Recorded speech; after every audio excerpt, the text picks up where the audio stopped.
السلام عليكم ورحمة الله وبركاته. الحمد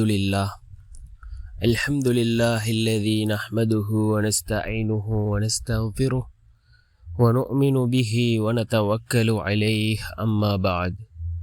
அன்பிற்குரிய அல்லாஹ்வின் நல்லடியார்களே, அன்பு சகோதரர்களே, நாம் தொடர்ச்சியாக பார்த்து வரக்கூடிய துஆக்களினுடைய திக்ருகளினுடைய தொகுப்பில் இன்று நாம் பார்க்க இருக்கின்ற விடயம் என்னவென்றால், இன்றைய தினம் ஞாயிற்றுக்கிழமை அசருடைய தொழுகையை தொழுதுவிட்டு இந்த துஆவை 313 தடவைகள் ஓதி அல்லாஹ்விடம் பிரார்த்தனை செய்வோம். இதனை ஓதுவதன் மூலமாக 9 விதமான பாக்கியங்களை அல்லாஹ் நமக்கு வழங்குகின்றான். நம்முடைய வாழ்க்கையில் உள்ள கடன்களை அல்லாஹ் நீக்குகின்றான். ரிஸ்க் நம்முடைய வாழ்க்கையில் பல மடங்கு அதிகப்படுத்தப்படும். அல்லாஹ்வினுடைய பரக்கத் நம்மை வந்தடையும்.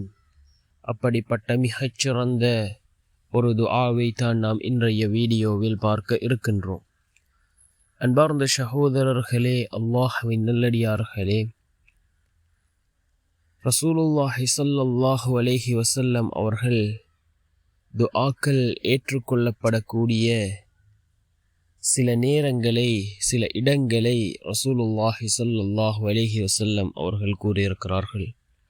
அதிலே மிக முக்கியமான ஒரு நேரம்தான் ஒவ்வொரு ஃபர்தான தொழுகைகளுக்கு பின்னாலும் நாம் கேட்கக்கூடிய துஆக்கள் அல்லாஹ்விடத்தில் கபூலாகும் என்று கூறினார்கள் அருமை நாயகம் ஸல்லல்லாஹு அலைஹி வஸல்லம் அவர்கள். நாம் ஒவ்வொரு ஃபர்தான தொழுகைகளுக்கு பின்னும் அல்லாஹ்விடம் கையேந்துவோம். நிச்சயமாக அல்லாஹ் நம்முடைய துஆக்களை கபூல் செய்து தருவான்.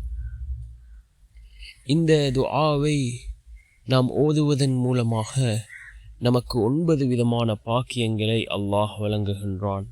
அதில் முதலாவது, நம்முடைய வாழ்க்கையில் குடும்பத்தில் அல்லாஹ் பரக்கத்தை அதிகப்படுத்தி தருகின்றான். இரண்டாவது, கடன் இல்லாத மரணம். நம்முடைய கடன்களை அல்லாஹ் நீக்குகின்றான். கடனிலிருந்து அல்லாஹ் நமக்கு விடுதலை அளிக்கின்றான். மூன்றாவது, தீராத நோய்க்கு மருந்தாக இந்த துஆ அமைகின்றது. நாம் யக்கீனோடு இஹ்லாஸோடு ஓதினால் குணப்படுத்த முடியாத நோய்களை கூட அல்லாஹ் இந்த துஆவின் மூலமாக குணப்படுத்துகின்றான். நான்காவது, மனக்கவலையை நீக்கக்கூடிய மிக முக்கியமான ஒரு துஆ, மனதிலே ஆறுதலை ஏற்படுத்தி தரக்கூடிய ஒரு துஆவாக இருக்கின்றது. ஐந்தாவது, குழந்தை பாக்கியம் இல்லாதவர்கள் இதனை ஓதினால் அவர்களுக்கு குழந்தை பாக்கியத்தை அல்லாஹ் வழங்குகின்றான்.